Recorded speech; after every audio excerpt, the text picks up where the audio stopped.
More than 4 million people die each year from complications related to being overweight, with cardiovascular disease being the leading cause of death. Medicine has evolved. We can now offer a better prognosis to people with obesity. However, there are those who believe that in this generation, our children will live less than us because of obesity. The number of people with obesity in the world has tripled in the last 50 years, and is now responsible for more deaths than malnutrition. Despite these facts, obesity is preventable, and also treatable. In this video we will talk about the different types of intermittent fasting and their role in weight loss.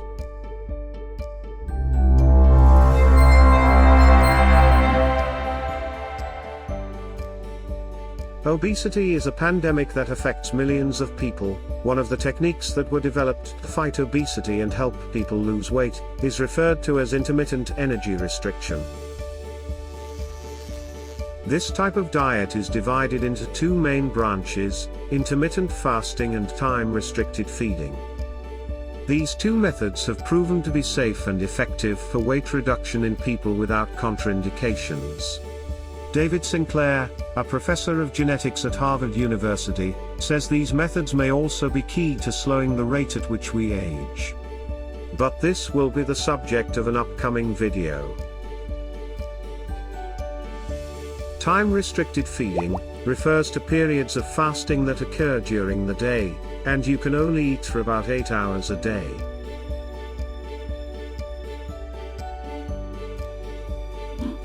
Intermittent fasting refers to fasts lasting full days and then resuming periods of normal eating before fasting again.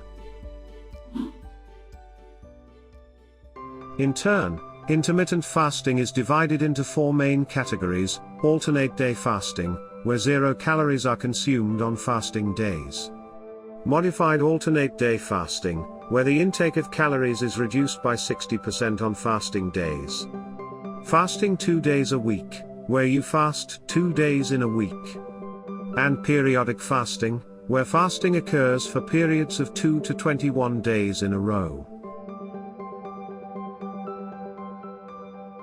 These techniques show that not only is it important to consider what you eat, when you eat, and how much you eat is also important. Let's see why intermittent energy restriction works. Let's say it's 1 p.m., and you decide to have lunch.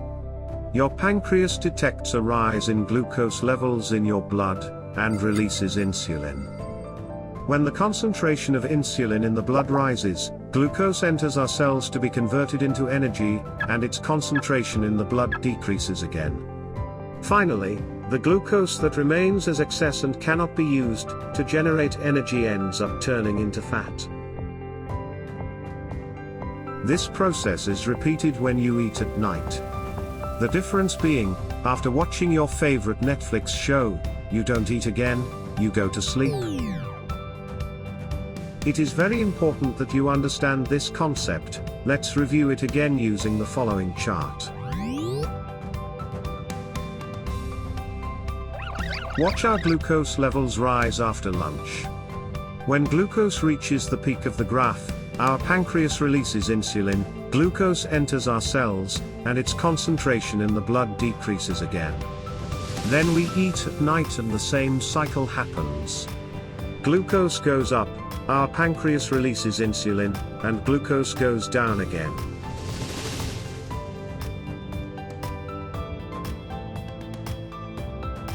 While we sleep, we are not eating, but our body has to continue producing energy.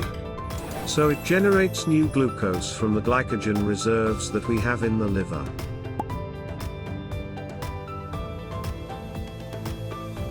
If this period of time is lengthened, we begin to use our fat stores for energy, which means that we start to burn fat.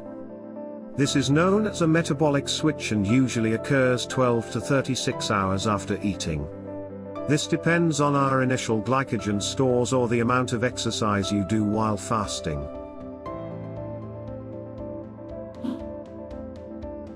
Let's review the chart of the metabolic switch. At the beginning of the graph, there are still glycogen reserves in our liver. Since we are not eating, our body uses these stores initially to produce glucose. Glucose levels go up, insulin is released, and glucose levels go down again. When 12 to 36 hours pass, there are no longer glycogen reserves, so our body begins to use fat to produce glucose. However, we are now burning fat every time blood glucose levels go below this line.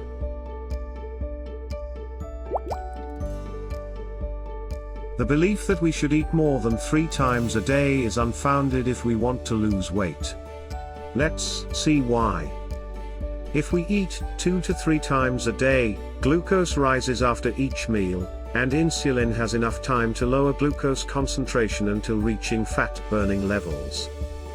On the contrary, when we eat many times a day, we do not allow insulin concentration to decrease, so we do not consume our glycogen reserves and even less fat. Plus, we not only don't burn fat, rather, we begin to produce and accumulate it. Triglyceride levels rise in our body and anxiety levels increase. Despite its benefits, intermittent energy restriction is not for everyone. Before starting to practice it, you should be advised by an expert on the subject. In addition, there are several clear contraindications in which fasting could be harmful for your health.